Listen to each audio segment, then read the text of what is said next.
오늘 민수기 7장의 말씀을 읽었습니다. 근데 이 민수기 7장 이제 오늘 말씀을 보았지만 오늘 말씀도 그렇지만 내일 말씀을 보게 되면요 대단한 말씀이 나옵니다. 이거 말씀 읽다가 잠들어 버리기 딱 좋은 말씀이 바로 이 민수기 7장의 말씀입니다. 왜냐하면 이 봉헌에 대한 말씀인데 누가 무엇을 봉헌했다라 누가 무엇을 봉헌하였다라 같은 단어가 같은 문장이 계속 반복해갖고 12번이 나오는 그러한 것이 이 민수기 7장에 나와 있는 그러한 말씀입니다. 오늘 그 찬양을 하면서 주께 드리네 주께 드리네 찬양을 하였었는데요. 이스라엘 민족들이 하나님 앞에 봉헌하는 그러한 모습이 바로 이 민수기 7장에 나와 있습니다. 왜 이렇게 봉헌을 하도록 하나님께서 말씀하셨을까요? 그것은 이제 광야의 길을 가기 전에 이스라엘 온 민족으로 하여금 하나님을 예배하며 또한 섬기는 일들에 다 함께 참여할 수 있도록 은혜를 주신 것입니다. 이게 결코 우리가 말씀 읽는 것만으로도 이게 참 뭐 이런 말씀 왜 이렇게 적어놨지? 그게 아닙니다. 이 말씀 전체를 통해서 하나님께서 이스라엘 백성에게 하나님을 예배하며 살아가는 그러한 모든 삶의 그들을 초청하신 것입니다. 이 말씀을 이해하지 못한다라고 하게 되면 이 말씀이 그냥 읽는 것 자체만으로서도 시험이 될 수가 있고요. 이것을 바치는 사람에게는 어떻게 할까요? 아니 광야까지 왔는데 우리가 이것을 어떻게 준비해라고 생각하기 시작하게 되면 이것만큼 사실은 힘든 그러한 말씀이 명령이 하나님의 명령이 없습니다. 근데 이 말씀은 사실 축복의 말씀입니다. 사랑하는 구주 앞에 우리가 다 함께 참여할 수 있도록 하셨구나. 오늘 이 말씀 우리 그 7장 1절 말씀서부터 보게 되면 우리 민수기의 이 말씀은 하나님이 의도적으로 여기에 이 말씀을 넣으셨구나라는 것을 우리가 이해하는 것부터 시작하는 것이 필요합니다. 왜냐하면 오늘 7장 1절 말씀을 보게 되면 이렇게 봉헌하도록 하는 그러한 때가 언제라고 나오냐면 모세가 장막 세우기를 끝내고 그것에 기름을 발라 거룩히 구별하고 또 그 모든 기구와 제단과 그 모든 기물에 기름을 발라 거룩히 구별한 날에 분명히 언제라는 것을 알려주십니다. 이렇게 말씀하시는 이유는 무엇일까요? 이미 이러한 것들이 있었다라는 것을 이스라엘 백성들이 알고 있다라는 겁니다. 근데 이것이 지금 광야 레위기까지의 그러한 말씀을 주시고 나서의 그러한 시점이라기보다는 오히려 이 민수기의 말씀이 우리 둘째 딸서부터 시작하는데 그 전에 있었던 일입니다. 이게 언제 있었던 일이냐면 출애굽기 우리 40장 말씀해 보게 되면 이것이 있었던 그러한 때가 있습니다. 우리 말씀 같이 한번 볼까요? 출애굽기 40장 같이 보겠습니다. 가장 마지막 말씀이죠. 출애굽기 40장 2절의 말씀입니다. 2절 말씀 같이 읽겠습니다. 너는 첫째 달 초하루에 성막 곧 회막을 세우고 그리고 17절 말씀도 같이 읽겠습니다. 둘째 첫째 달 곧 그 달 초하루에 성막을 세우니라. 아멘.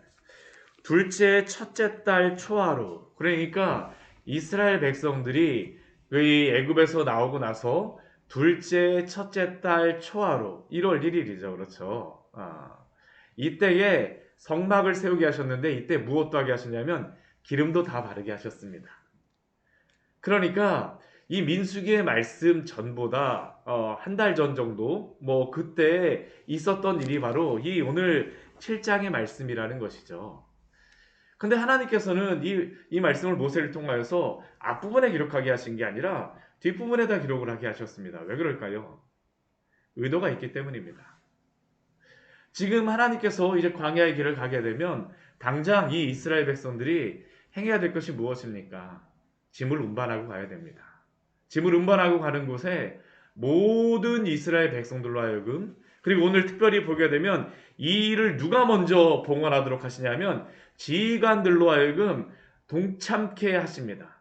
하나님을 예배하는 일에 다 함께 동참하는 것이다라는 것을 하나님이 이 민수기 말씀을 통하여서 다시 한번 알려주시는 것입니다.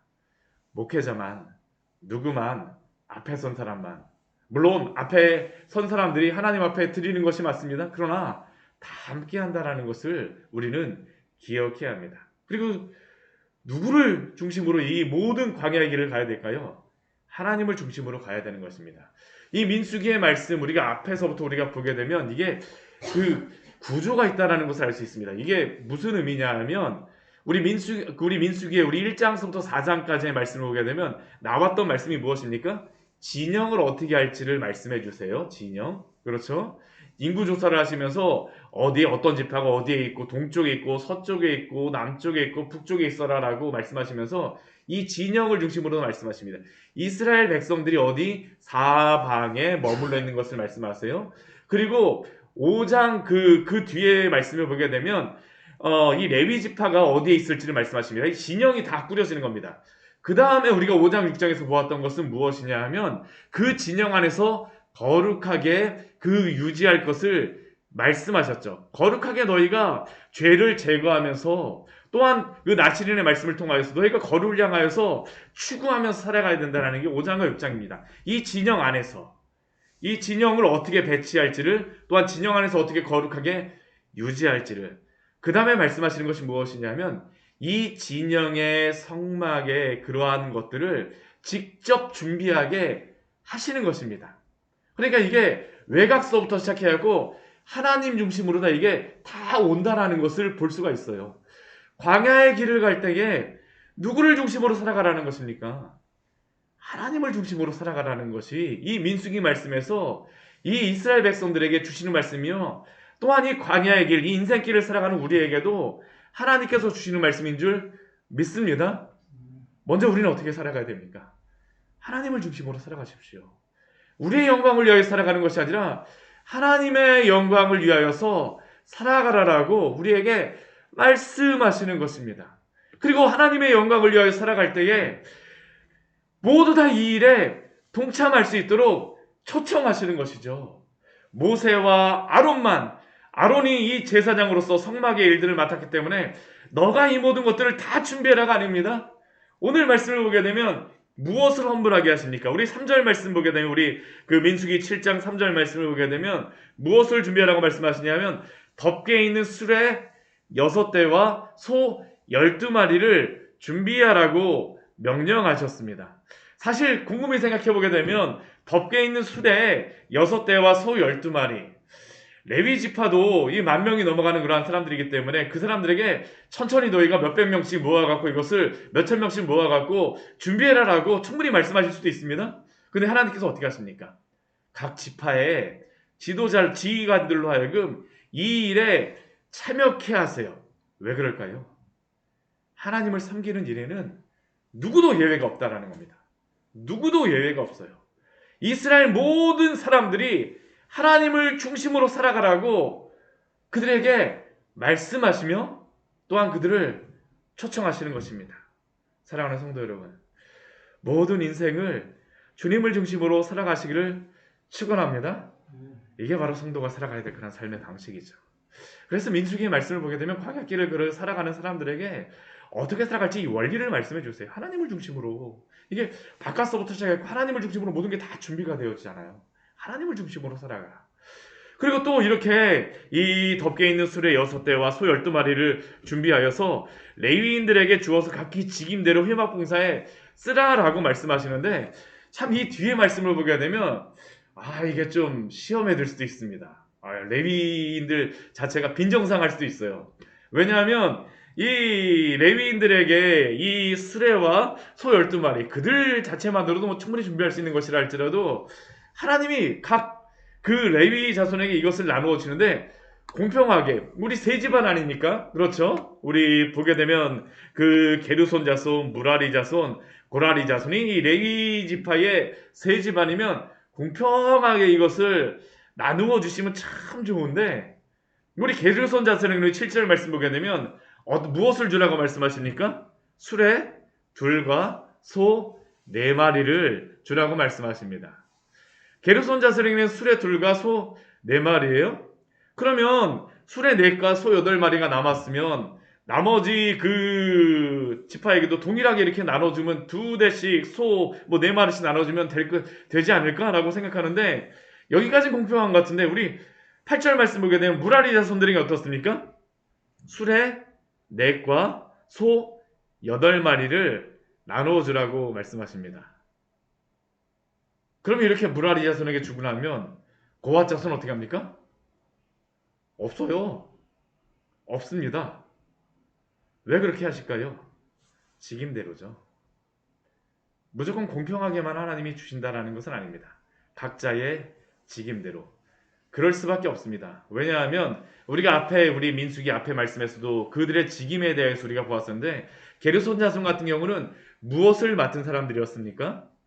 이 성막의 휘장, 이 천들을 운반하는 그러한 사람들입니다. 근데 이 천들이라 할지라도 이게 굉장히 무거운 선입니다. 사람이 그냥 이거 들고선 가기 어렵습니다. 이거 막 접게 되면 굉장히 이게 크고 이게 무거운 그러한 천이고요. 펼쳐서 간다 그러면 이것도 만만치 않은 겁니다. 이걸 어떻게 운반합니까? 수레에 실어서 운반하라는 것이죠. 그래서 게르손 자손들에게는 수레들과 소 네 마리를 통하여서 이 성막의 그러한 천들을 이 휘장들을 운반하도록 하셨어요. 무라리 자손들에게는 그 직임으로서 무엇을 주셨을까요? 기둥들, 받침들. 이 굉장히 무거운 것들입니다. 이것들을 그냥 들고 갈 수는 없습니다. 그러니까 하나님께서 어떻게 말씀하시냐면 그들의 직임대로 수레 넷과 소 8마리를 주어서 이거를 운반하라라고 말씀하시는 것이죠. 이들에게 무거운 그러한 것들을 나르게 하셨지만 하나님께서는 그들에게 그것들을 직접 들고 가는 것이 아니라 운반할 수 있는 그러한 수레와 소 8마리를 주심으로 그들이 그 일을 감당하게 하셨습니다. 그러면 고앗 자손은 어떻습니까? 주지 아니하셨습니다. 그럼 그들은 어떻게 될까요? 성소의 직임은 그 어깨로 매는 일을 하는 까닭이었더라라고 말씀하시죠. 고앗 자손은 아무리 가갖고 아유 하나님 왜 그렇게 하세요? 아유 저희들 사람들 별로 분위기 좋지 않은데 수레 한 대에다가 소 2마리라도 좀 어떻게 주시면 안 될까요? 아닙니다. 이 사람들에게는 어깨로 매는 일을 하나님께서 말씀하셨기 때문에 직접 어깨로 매게 하십니다. 저는 이 말씀을 보면서 참 은혜를 받아요. 왜 하나님이 고앗 자손에게는 이것을 어깨로 매게 하라고 말씀하실까? 고앗 자손들이 매는 이것은 삼위 하나님과 직접으로 관계있는 성물들을 상징하는 그러한 내용이죠. 근데 이게 무슨 의미가 있을까요? 하나님을 예배하는 것은 다른 것에게 맡길 수가 없다라는 겁니다. 우리가 하나님을 예배하고 하나님을 섬기는 직접 우리가 하나님을 섬기고 하나님을 예배하는 그 일은 누가 해야 될까요? 소에게 맡깁니까? 소에게 운반하게 합니까? 아닙니다. 그 일은 누가 감당해야 되는 겁니까? 주님의 백성들이 그 일을 직접 감당하라고 말씀하시는 것이죠. 삼위 하나님을 예배하며 그 안에서 기뻐하며 즐거워하며 살아가는 것들. 어제 제가 그 영상을 하나 보니까 무슨 그 영상을 보았었냐면 제가 요즘에 그 인공지능 관련해 갖고 나오는 그러한 것들이 좀 제가 컴퓨터 전공을 하다 보니까 좀 관심이 있어요. 그래갖고 요즘에 그 한참 그 이슈가 되어지는 것 중에 하나가 뭐냐면 챗 GPT라고 하는 그러한 겁니다. 그게 뭐냐면 이게 검색을 하는데 구글에서 그것을 굉장히 그 두려워한다라고 이야기를 하더라고요. 구글이 우리 잘 알잖아요. 검색한 네이버 같은 그러한 것인데 이 구글의 최고의 강점은 무엇이냐면 검색입니다. 검색을 굉장히 잘하는 스마트한 그런 조직이 바로 이 구글입니다. 그래서 다른 그 검색 사이트들은 거의 살아남지 못하고 오직 구글만 남았어요. 우리나라의 네이버하고 다음이 정말 독특한 겁니다. 다른 나라는 거의 살아남지 못했어요. 이 구글이 워낙 검색을 잘하기 때문에. 근데 이 구글이 그 무서워하는 한 가지의 회사가 생겼습니다. 이게 어디냐면 아까 방금 전에 제가 말씀드린 챗GPT라고 하는 그런 겁니다. 이게 뭐냐 하면 이 구글은 쳐서 해갖고 하게 되면 검색을 쫙 연관성 있게 하는 건데 챗GPT 뭐냐면 말을 한마디로 딱 하게 되면 자기가 알아서 쫙 선별해갖고 필요한 내용만 쫙 만들어냅니다. 심지어는 이것이 잘하는 게 뭐냐면 어제 제가 보고서 깜짝 놀랐던 게 뭐냐면 제가 프로그램을 예전에 만들었었는데 프로그램 짜려면 머리가 아픕니다. 계획서부터 시작해갖고 막 이걸 하려면 어떻게 해야 되지 그런데 그 어떤 사람이 그 프로그래머가 와갖고 말을 하더라고요. 내가 이런 프로그램을 만들고 싶은데 겉에는 이렇게 사각형을 만들고 안에는 원이 있어갖고 그 화면으로다 이게 움직이는 그러한 것을 한번 만들어봐. 그러니까 이 프로그램이 인공지능입니다. 자기가 알아서 프로그램을 쫙 만들어냅니다. 그 만들어내는 모양까지 만들어주더라고요. 그러고 나서 그게 갑자기 실행이 딱 됩니다. 그러니까 그 말했던 것이 이렇게 막 실행되어지는 겁니다. 근데 제가 그것을 보면서 딱 느꼈던 게 뭐냐면, 야, 저기 보면서 내가 민수기 7장 1절서부터 11절까지의 말씀을 읽고 나서 여기에 대한 설교를 한번 너가 한번 작성해봐 하게 되면 저보다도 훨씬 더 은혜롭게 만들 수 설교문을 작성할 수 있겠다. 나는 어제 하루 종일 이 설교하느라고 힘들었었는데 야, 얘한테 이걸 하게 되면 훨씬 더 잘 만들 수도 있겠구나. 잘 설교문을 작성할 수도 있겠구나. 아마 그 프로그램한테 하게 되면 전 세계에 나와 있는 그러한 모든 설교문 다 검색해갖고 필요한 그러한 내용들, 이 성경의 말씀들 다 인용을 해갖고 필요 적재적소에 딱 해갖고 지금 뭐 그 정도까지 될지 안 될지 모르겠지만 곧 이제 그 이상으로 할 수 있을 거라는 겁니다. 근데 우리가 여기에서 한 가지 생각해 볼 게 있어요. 만약 그렇다면 앞으로 우리가 하나님을 설교를 듣고 하나님의 말씀을 듣고 하는 것을 그냥 인공지능에게 맡겨버리시겠습니까? 로봇에게 그 일을 우리는 맡겨도 되나요? 인공지능이 있기 때문에 충분히 그런 일들을 감당하게 하면 됩니까? 안 됩니다. 왜 그럴까요? 만약 레이 지파로 하여금 짐을 나르는 것이 목적이라고만 하게 되면 그냥 소에게 나르게 하면 됩니다. 고아 자손에게도 그냥 주면 되죠.